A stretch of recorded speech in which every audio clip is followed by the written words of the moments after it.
I'm Jason Pack.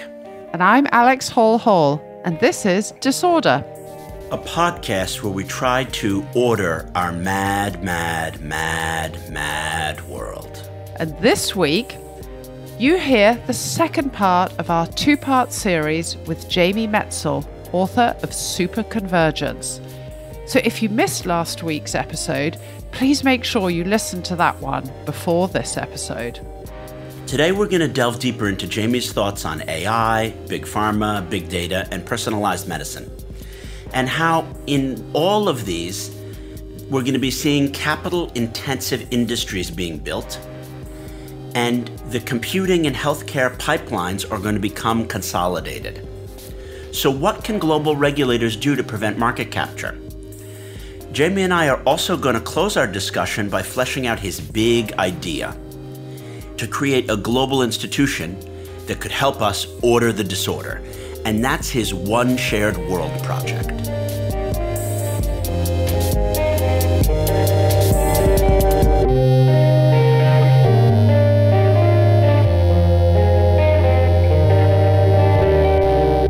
We're back with Jamie Metzl, author of Superconvergence. He writes, imagine a world where each of us has our whole genomes sequenced soon after birth, if not before. If a child has a problem, the sequenced genomes informs the baby's care. As time passes, much of a person's recorded life, including their medical history, is incorporated into this massive and growing personal data set. AI systems continually assess all of this data and share lifestyle recommendations. ... Predictive algorithms constantly assess to detect patterns of concern. Sounds good to me, Jamie. Sign me up. But how can we implement these things without global order and trust? And if we're going to allow a combination of AI and genomics and big data, how can we prevent the profit motive from becoming the nexus that guides the output? Because we live in this post-neoliberal world where I can actually imagine AI and very advanced genomics and big data, but the problem is that the people running it aren't going to be government officials. They're going to be some corporate maximizing how he can make a 90% profit margin on the care that they're delivering us. What am I missing? Jason, you've become a European. I'm sorry. So we can imagine, and if you go on in the part of the book that you just read, it says, this sounds like a great vision, and it could also be a nightmare. And both of those potential futures are ahead of us. I absolutely believe that just the unrestricted profit motive in the United States healthcare system is actually really dangerous. I mean, we can't be competitive and spend coming toward 25% of our entire GDP on healthcare. It's just not sustainable, and frankly, it's stupid. But I do think that the profit motive has been a good driver of a lot of the progress that's happened, certainly in health innovation and healthcare innovation. So I'm not against the profit motive. Absolutely having systems of trust around these big data sets is essential. And the UK, where you are now, in my mind, is, I don't know whether it's the gold standard or let's call it the silver standard, but it's better than most everybody else. So in the UK, you have the Human Fertilization and Embryology Authority that does a pretty decent job compared to everybody else of overseeing essentially assisted reproduction. You have the UK Biobank, which I write about in the book, which has the anonymized, as much as it can be anonymized, genetic and other systems biology information of large numbers of UK citizens, which you're able to have because you have the unified single-payer healthcare system, which we don't have in the United States. And the government does a pretty good job of giving the right level of access to researchers so they can benefit from these big pools of data without compromising the privacy and other rights of the people who are contributing that. So absolutely, a lot of trust is required. Absolutely, there's an important role of governments and regulation and governance.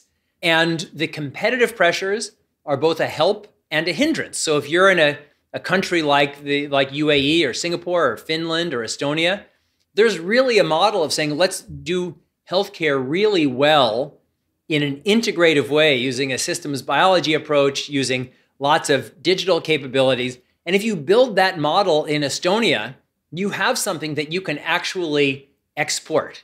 You can grow it. So I don't think this is not inevitable. And certainly we shouldn't, on any of this stuff, just say, hey, companies, just go and run wild and have access to whatever you want. But I actually think it's having companies in the mix is essential. And there has to be governance, and then we have to do all the things that I write about in the book. Of course, the profit motive has led to some of the most brilliant innovations in human history, and necessity is the mother of invention. I was trying to have us engage with the question of market capture and neo-mercantil dominance, particularly because your earlier novel, Eternal Sonata, which I'm going to put a link in the show notes because this is a great read. I mean, Jamie is a writer who, whether he's writing a novel or a nonfiction work like Superconvergence, you can't put it down. There's a page-turning momentum to both of these works. And in Eternal Sonata, he imagines a breakthrough in the domain of reverse aging medicine. But he also sketches some cutthroat corporations, national intelligence services, rogue scientists, and then a mysterious or shadowy international organization with ties to Israel, seeking to control new technologies and perhaps the secret of life itself. I found this work all too realistic and very uncomfortable. And you literally wrote the book about the coming biotech dystopia because it involves neo-mercantil market capture. So how can we avoid that? How can we avoid the fact that all of these technologies that we talk about and that we're interested about require so much brain power, so much computing power, and so much capital expenditure that, of course, we end up with NVIDIA and Google and Musk, which is ungodly concentrations of power, whereby the regulators don't even know how to apply the antitrust legislation to them. How do we get fucking balls about the antitrust legislation, which is what really matters when it comes to these things? Absolutely. If we just let companies do whatever, like we need companies, we need competition, we need capital, and even great companies like DeepMind in the UK recognized that to realize their potential, they needed to have a partner, and they partnered up with Google. And I actually think the world is better off as a result of that partnership. But if we just say we're just going to let companies run wild across the board, we are going to end up in a really terrible place. And you've absolutely identified this mismatch between, it's not just that the technologies are advancing exponentially, which is a mismatch, to public awareness, which is linear, and regulation, which by definition inches forward glacially. And I think one of the problems that Europe has, I mean, why Europe's economy is just relatively shrinking at an alarming rate, is because Europe, based on all the principles that you've just articulated, is actually immolating itself for very well-articulated reasons, and say like, well, we think bad things could happen and we want to have all these wonderful regulations and protections, but we have to strike this balance. And it's really difficult because certainly in the United States, with our effed up political system, the more powerful a company becomes, the more lobbyists they can afford to hire, the more they're spending on politics, and it becomes even more difficult to regulate them. But that's why the name of the game, as obviously we both agree on, is governance. And it's governance on a national level and an international level. But it can't be, in my mind, about kind of the overreach that I believe that Europe is suffering from. It's really well-intentioned, but I don't think it's having the best effects on Europe. I want to push you one last time on market capture. Because when I look at AI, and then I think about gene therapy, and then I think about big data, I see something akin to what Rockefeller saw at the start of the oil industry, which is that you're going to need horizontal and vertical integration. You're going to need a massive amount of capital. And then you're going to need dominance of the sector to make it profitable. And the thing is that when they saw that, you got the cartel and the dominance of the trusts. And this is similar to what has happened with Facebook and Google, a kind of super monopoly, which then created very anti-democratic things. But I think when it comes to AI, gene therapy, and big data, it's going to be worse. The amount of capital that's needed is more. The number of sectors that are going to be combined is much more than Facebook and Google had to do. So how can we prepare before they cannibalize our democracy like Facebook and Google already have done?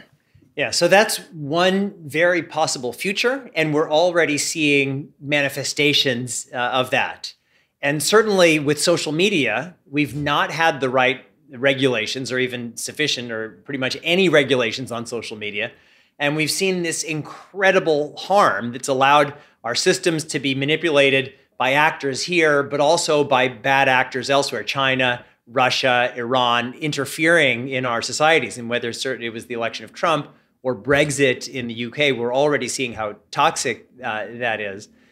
And again, it's a balancing act. So nobody knows whether the winners of this AI story are all going to be these big companies, but it certainly looks like that's the case now.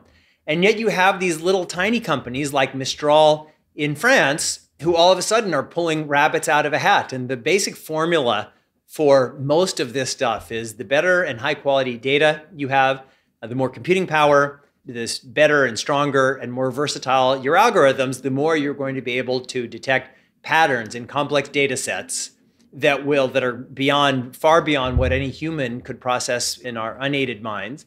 And that's going to create opportunities not just to understand things in new ways, but to manipulate things in new ways. And you can imagine these positive stories, gene therapy, and negative stories, manipulating political systems, all kinds of manipulations of financial markets and other sorts of things. And again, we're going to have to figure out what's the balance. I think the starting point, Europe has started from your perspective, essentially, and I think it's the wrong starting point, saying we know the answer. We know the answer is this bad thing, and we're going to start with regulation to prevent that bad thing. What I think we need to say is that bad thing is maybe even a likely outcome, but we need to let things play out. And just like with Rockefeller, we need to make sure that when it's time for the government to step in, we have a process for doing so. Like here in the United States, I'm fully for the banning of TikTok. I just don't think it makes any sense to have TikTok running wild, essentially controlled by the Chinese Communist Party. I'm fully for the regulation of social media, just like we have regulation of the broadcast media, because we've seen what can happen with manipulation of the print media, which brought us the Spanish-American War and broadcast media. So it's hard-won growth. But every sector, as you mentioned with Rockefeller, every sector, if it's just, we're going to say we're going to let things play out, the monopolists in many, many, if not most cases, will take control. And so that's why there's the technology, there's society, there's government, there's governance. And it comes back to our original point. Some of these things can be handled on a national level, and some of them on an international level, and some on a global level. And so we have national level muscles. We have a little bit of muscles on the international level, and we just don't have much on the global level. Agreed. Lot to chew on there. And I'm going to direct listeners also to Scott Galloway and Kara Swisher and their pod, where a lot of these issues are discussed. I'll toss a link in the show notes because there have been some episodes there that are very relevant to the point that Jamie just made. So you point out something totally fascinating and worrying. Just as alternative energy and alternative meat are being invented, and people in North America and Europe are quite conscious about these things, per capita meat consumption is rising. And it's not like overall fossil fuel usage in the world is falling. It's still rising. Of course, that is to some extent driven by China and the developing world. But even in places like the USA, where there's high consciousness of these issues, we still have rising meat consumption. So you seem to advocate more voluntary, people should understand these issues. But don't we need regulation? People seem to just want to eat meat. How are we going to handle this? So certainly we are prioritizing in the United States animal products through all kinds of subsidies through our farm bill. We are massively subsidizing corn to feed these animals. So there are manipulations inside the system that are creating a taller hurdle for these alternative sources of protein to clear.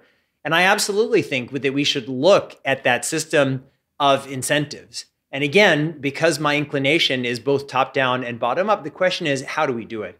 And one of the things when I talk about cell cultured meat, for example, what people like to call cultivated meat is, well, how can we turn the people who are currently cattle ranchers into winners of this transition? Can we have decentralized production capacities? Can we say that there's essentially intellectual property? If you grow the happiest, healthiest cow and we extract stem cells from that cow or steer and use it to build a line of stem cells that then can be translated into cell cultured meat, can you have profitability from that? If we have a tiered animal product system where people like me, I'm not a vegetarian, where we go and eat a like super premium steak, that's more expensive, but maybe we should have subsidies for cell cultured animal products that go into things like ground beef, that for most people when they're eating ground beef, they don't even know what it is or where it comes from. Can we think of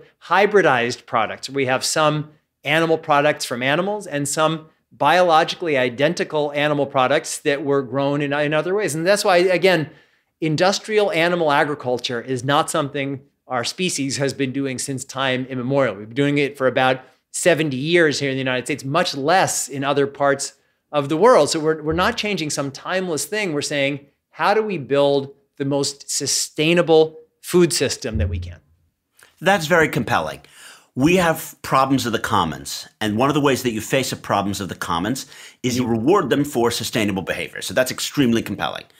You write about Chinese bottom trawlers ruthlessly dragging nets over the ocean floor, destroying everything in their wake.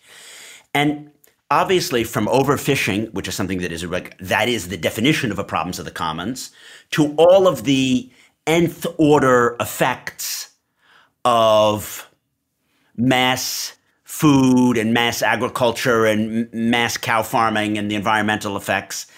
How are we going to deal with these problems of the commons issues? We make it illegal, but then how do we enforce it? So that's what I write about in the book and in the last chapter of the book, I have this pyramid, and on the bottom of the pyramid is individual education, engagement, and empowerment.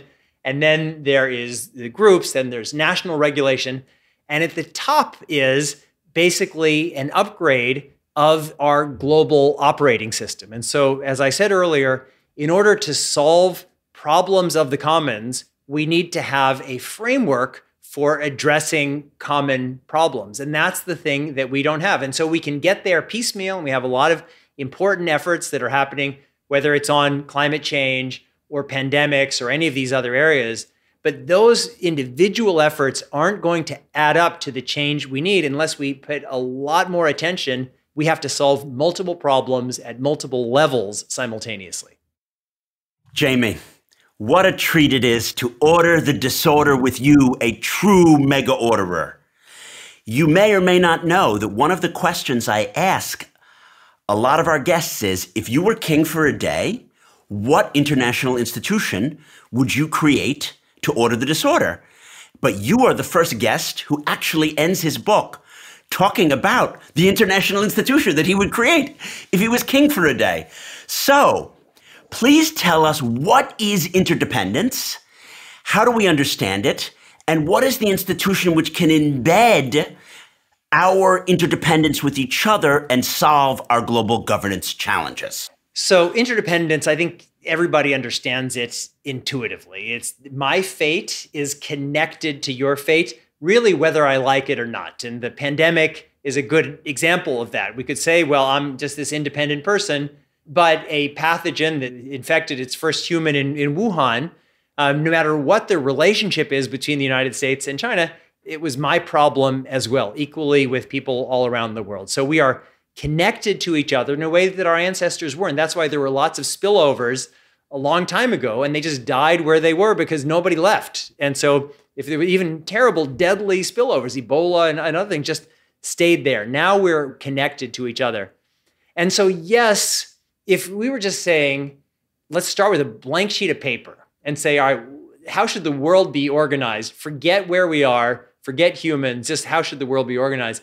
We could come up with some kind of Star Trek-y kind of thing, but I want to be kind of realistically idealistic. And so that was why at the end of the book, although I talked a lot about the principles and the goals and the norm generation that's required around this concept of interdependence, I wanted to be really specific about what are things that we could do. And so in every country, there's issues of climate change, issues of controlling the biorisk, issues of nuclear proliferation. And so I thought one is every country should have a coordinator, a single coordinator for existential risks. And then within the United Nations, we should create a new agency for existential risk. There are lots of people saying we need a new biosecurity agency, we need an AI security agency, and maybe all those things are true. We need to start thinking about, well, what are the common challenges? And that organization, I lay out some of the things that it could do. It could have exercises and planning. It could do an annual report card globally and nationally. It could set up best practices sharing and all these kinds of things that we need, but start to institutionalize that. And so just like for the environment, there was the big Rio conference in 1992 that started a process, and it hasn't been hugely successful, but it's been way better than nothing. We should have a global interdependence summit where we talk about these superstructure issues. We've talked a lot about COP on this show. And if we go back to what Olivia and Hassan talked about, yes, COP has not achieved all of the goals, but it's not that it hasn't done anything because it has put pressure reputationally on some countries, even to fake doing things, but in the right direction. And it then causes popular pressure with some of their citizenry to pressure them to do things. So what Jamie is talking about here could be to create institutions which then cause reputational damage to people who don't address some of these existential threats. I love the idea of this agency of existential risk and that it sits above anything about particular nuclear or particular AI or whatever. That's what any super orderer would do, which is understand that these are interconnected issues that can't be siloed. 100%. You know, when you said super orderer, I thought people were just going to everyone was going to order 100 copies of my book. So I'm kind of disappointed. That's right. No, the mega orderers order 1,000. Okay, good. But are we at a moment of great potential like 1648 or 1945? Because, yes, we both want to upgrade the global operating system. I see the challenges of our current moment, but I have failed to see the potential for that upgrade yet. I think that there will be another crisis, and then the young will not be so into their identity politics. They will have a Baha'i-like realization that we're all in it together. And I think that is coming, but I don't see us there yet. But maybe I'm missing something. For sure, we're not there yet. And so we have this potential. And so that's certainly the thing that I'm pushing for and that you're pushing for.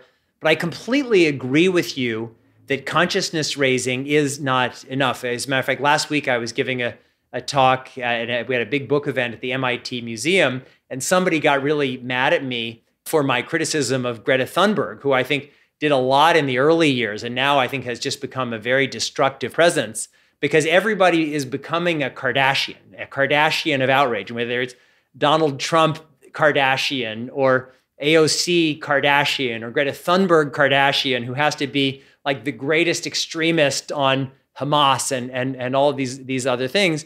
And consciousness raising is not enough. What we need to say is, how do we solve problems? I completely agree that young people have an essential role to play. In the organization I founded, One Shared World, it's all about young people, but it's not about young people and outrage and consciousness raising. Young people have never been more educated, engaged, or empowered as they are now.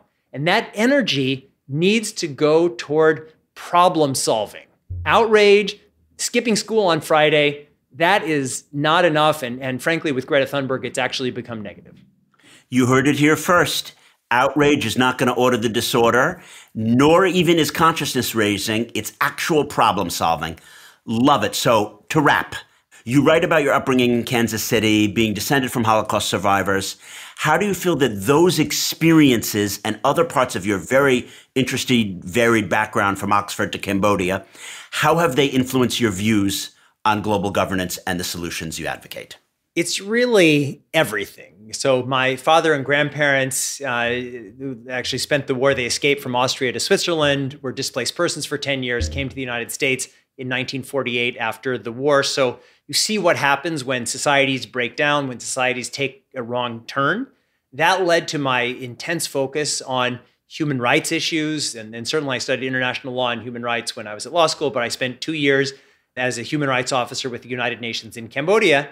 And there you see what happens when civil society just completely breaks down and how defenseless people are. And then that made me feel like, well, I don't want to work in refugees my whole life. I need to travel up to the head of the source of the stream. And when you keep traveling up, you realize that governance and systems of governance and systems of accountability, that is the source. And so how do you think about that source? There's a foundation of ideas. What are the principles that you're supporting? And then what are the institutions that you build on top of those institutions? And then how do you build a culture of people who are willing to invest in those institutions? That's one of the problems that we're having in the United States. People see that there's a building, the Supreme Court, there's a building, the Capitol, but that building means nothing. It's the culture that is that building. That building is just a manifestation of a common set of beliefs. Institutions are only as good as the people who fill them, and those people are only as good as the culture that they embody. Jamie, you've been so inspiring. Your life story is something that explains so much. It motivates all of us. It has been a complete thrill to order the disorder with you. Really my great pleasure, Jason. Thank you.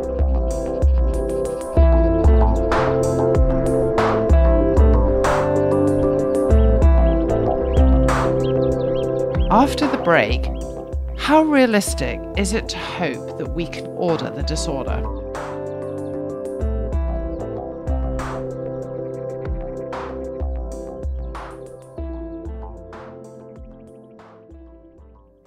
Mega orderers, wanted to tell you guys about another podcast that I really like, The Jordan Harbinger Show.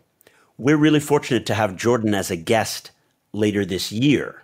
He is a superstar. His show features in-depth interviews with some of the world's most fascinating minds. And what Jordan brings to the pod is a cool, calm Californian energy, talking about tech regulation, but then also relationships and some self-help advice. He also speaks with some of the most fascinating minds out there, like Jamie Metzl and Bill Browder. It's really a must-listen for any of you mega orderers out there. Search for The Jordan Harbinger Show on Apple Podcasts, Spotify, or wherever you get your podcasts. So, Jason, what really leapt out at me was that what you were talking about is based on this idea of different European and American approaches to risk management. So in Europe, as Jamie pointed out, though he didn't use this term, in Europe we have something called the precautionary principle, which is where we preemptively regulate to guard against risk before problems occur. So when new technologies arise, Europe is already thinking, how do we mitigate against these new technologies going wrong? But the American way, as you can imagine, in the home of the Wild West, is to let the chips fall where they may, see how things work out, and then only if problems occur, introduce regulations. So there's quite a lot of debate about the pros and cons of each approach. Some people, as Jamie does in his interview with you, say the European approach stifles innovation. It may be well-meaning, but it actually holds back progress. But I have to say, I'm a little bit surprised that he holds that view, because in the first part of this two-part interview, and again in this episode, I mean, a lot of what you and Jamie are talking about is that we live in a far more globalized, interdependent, connected world. And the technologies that we are now developing have potentially catastrophic consequences way beyond what used to be the case, where a new technology or a new invention might disrupt people at the village level or the local level, maybe at the national level. But we're talking about global threats now. So for me, for him to say, well, we can wait to see if problems occur, I mean, that's leaving it too late. So I tend to be European on this. I think we should regulate and be very, very careful about this technology and widen the space for such new technologies gradually, not just see what happens. That happens to be my view. What about you, Jason? Alex, we're in violent agreement. Oh, good. As seems to be happening increasingly. Oh, I've got to up my game then. There was something too optimistic in his American, we can let the corporates sort it out and we have to build for the future. I get that it's important to think positively and to try to envision the best case scenario. I understand that. And I don't begrudge the guy that. I just think that we have to draw on everything that's gone wrong over the last 40 years. Every privatization in the former Soviet Union or in post-socialist countries in the Middle East or Africa has gone wrong. Every attempt to, regulate a new tech titan has been insufficient. Just look at what's happened with Facebook and Twitter and everything, and Google and their dominance. So I'm not sure that he's drawn enough lessons there. But to go back to your categorization of the European versus the American approaches to regulation, the European approach doesn't work unless everyone's doing it. The EU is not the market maker, and if the Europeans do the European approach, but the Chinese and the Americans do something else, it has no impact. The European regulations don't prevent the existential risk, even from within Europe, because people are going to use the tech platforms, and if there's a gene drive or there's bioengineering, they're going to be living on the same planet.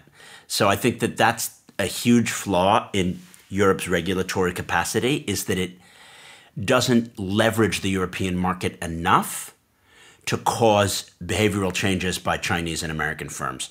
I'd love to see Europe, because it is such an important market. We have to remember that the EU is the largest consumer market in the world. It's the largest free trade bloc in human history, right?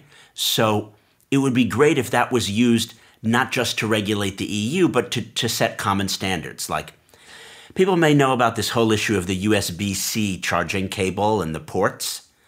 It was that the EU began to regulate it, that then, because the EU is such a big market, it affects how things are made even for the domestic US market.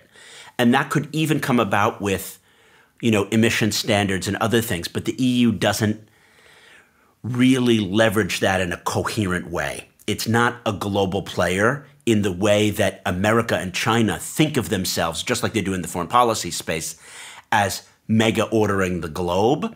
And I would have liked to have seen the Ukraine crisis, which is something happening on Europe's doorstep, leading not only to a European army, but to European institutions thinking more globally about other challenges, be they climate or AI or biotech.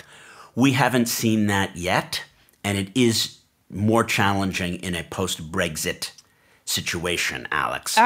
I think I'm going to have to push back a little bit on that, because my understanding is completely different on this issue, which is that Europe has very actively pushed what is called the ESG agenda, environmental, social and governance agenda. It was explicitly part of the last Commission's commitment and manifesto that they would include environmental, social and governance conditions in trade agreements with third countries.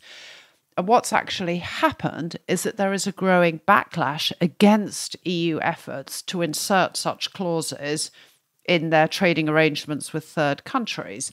And it's not just on the international level. There's quite a lot of backlash domestically. I mean, you've seen farmers and consumers and citizens, that has been what has been behind some of the rise of populism in the EU, criticising the EU for being too bossy, too regulatory, too interfering. And that is also happening with third countries. The EU is failing to conclude trade agreements with quite a few countries around the globe these days because they're saying we are not prepared to take this ESG agenda anymore and we're going to sign a deal with China instead.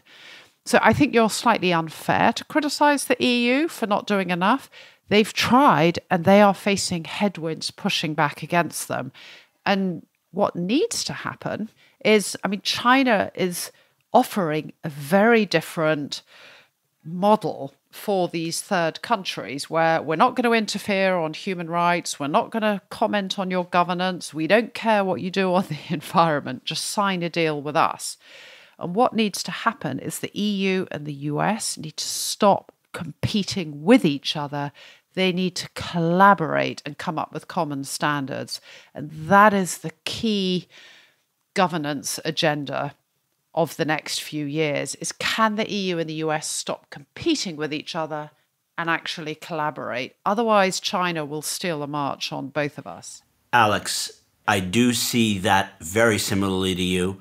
What I was saying before, to jump back a little bit, is that the European agenda has not caused other countries to do global ordering. Yes, it may have inserted some ESG clauses about some use of plastics in some free trade agreement or some minimum wage standards.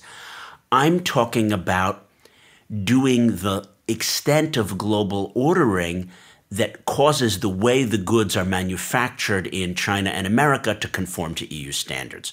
But I just don't know if it's possible. So, like many mega orderers out there, I have not met an industry or a domain in human life that I don't think we need to have state capacity to regulate. And what I take the Jamie Metzl interview to mean is Pandora's fire has been unleashed. It simply can't go back in the box. So what he's saying is because we can't put it back in the box, we need to race forward with a global public conversation. And what I want to say is, no, we need to figure out to have incredibly punitive sanctions on people that could harm the public good, and we can punish those malfeasants, those disorderers, so that they're not going to want to disorder. For example, let's look at the thing that Jamie and I agree on, which is that the COVID-19 virus is quite likely to have been a Wuhan lab leak. I've always thought that. What he doesn't say is it should be the power of the WHO to, for example, impose mandatory sanctions on behalf of all other members against, let's say, Chinese tech or health or confiscate funds if that was determined by an international commission.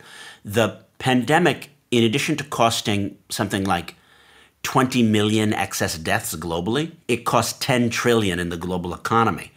We should be able to hit the Chinese, if we have the proper kind of global institutions, for the loss that their malfeasance or lack of security standards caused.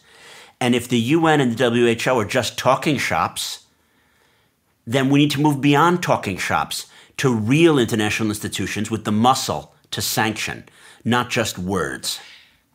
Well, I'm going to pour a bucket of water on all of this and say I just don't think it's realistic and I don't think it's going to happen. I am more optimistic that the EU and the US, if they worked together, would have quite a lot of influence, because the EU and the US markets together are very, very powerful, and I think they can leverage their market strength. However, you can't just ignore the fact that China is now one of the biggest economies in the world and with one of the largest populations in the world. We don't live in a world where the EU and the US have control over what everybody else around the planet does. There is already quite a lot of backlash against the EU and the US from the global south, egged on by malactors like Russia and China, saying we're fed up with being bossed around by you old colonial powers. And we're fed up with you lecturing us on human rights and on the environment. You're the ones who have the highest per capita consumption of polluting goods, and now you're trying to deny us the same economic growth. I mean, there is a different international climate now. The EU and the US don't have the same clout that we once used to. But, I mean, I understand your hankering for a global body that can coordinate effectively and penalise people who break those rules, but I just don't think it's realistic. The issue with the United Nations, I mean, it's supposed to be that body. I mean, we have those institutions. It's not that we don't have the institutions. It's that we don't have the global political will to make them work. So I'm very pessimistic about this. I agree with you and Jamie about how we need this stuff. I really don't see how we're going to get there. The reality is we need practitioners like Jamie and pundit commentators like you and I proposing ideas and, coffee housing it out to try to motivate people to do things. If no one is screaming and jumping up and down for antitrust legislation or a new global body to handle the existential risks of AI, then it certainly isn't going to happen. There may be some reasons that even with people jumping up and down calling for these things, it won't happen. But we need to talk about what is feasible, what is doable. That's the whole point of us ordering the disorder on this pod. We try to give you practical, workable solutions. So I do think that Jamie is at core an orderer. I'm going to quote from his book. The challenge of rapidly advancing generative AI was a perfect parallel to the challenge of pandemics and biosecurity. But almost no one framed those issues together in the public conversation. All the steps that could be taken in response to the perceived risks of uncontrolled AI systems were the same, at least in broad terms, as the steps which needed to be taken to respond meaningfully to all of our world's other biggest common challenges, including the challenges posed by human re-engineering life, end quote. In other words, when I had my global enduring disorder idea back in 2018, I thought I was very novel, saying that, the issues in Libya and Ukraine and climate change and tax havens were all coordination issues. They're all the same. And now, roll the clock forward. Jamie Metzl says that. Harvey Whitehouse, who we're going to hear from in a couple of weeks, says that. Adam Tooze and his poly crisis says that. Gideon Rachman says that. Essentially, there is something like a convergence of opinion, which is that what we need are bodies and individuals and leaders to coordinate overall how to handle challenges so that we can compromise and achieve shared interests. Some people are going to have to give more. Some people are going to have to get more. But we need to have superstructures where we're having these meaningful conversations and we're actually being honest and transparent with each other rather than, we talk a little bit, but we can't say the real stuff in public because it hurts our image domestically, or our firms are doing something behind the scenes and we want to support them even though we said we're committing to this treaty. The whole business as usual approach needs to be changed. All right. Well, in which case, to sound a little bit more optimistic and to end this pod episode with a slightly more hopeful note, I guess listening to you, I'm reminded by our interview with Kurt Volker about NATO and why is it that NATO works and why is it that it has been able to respond pretty effectively, given where NATO was just 3 or 4 years ago, to Russia's invasion of Ukraine. And the reason that Kurt gave is because the one thing that really binds all the members of NATO is that they really do see a common threat to their security. There is an active common understanding, a common perception of threat, and they really see Russia as presenting a huge existential risk for some of them, like Estonia. And in that episode, he said, But that same sense of existential risk doesn't yet exist when it comes to attitudes on climate change. And you pushed back on him and said, but it is an existential risk. And he was saying, yeah, I understand that. Some people view it in that way, but not enough people do yet. So the issue is, how do we galvanize awareness that these other issues like climate change, like bioengineering, like AI, they actually have become so serious that they are also existential risks? Because when there is a sufficient shared understanding of the gravity of these risks, then I think the international action will follow. And we're just not quite there yet. This is the public communication problem. We need a global orderer-in-chief who can make the case for these things. Otherwise, the neo-populists are going to win, and they're going to, stir up resentment against global coordination. And the coalition of orderers that Jamie talks about, they're going to not only need to do the regulation, they're going to need to win the argument for that regulation. All right. That's a good note to end today's episode on. I think that's enough from me, Jason. Do you have any parting thoughts, or is it enough from you? It's more than enough from you, Alex.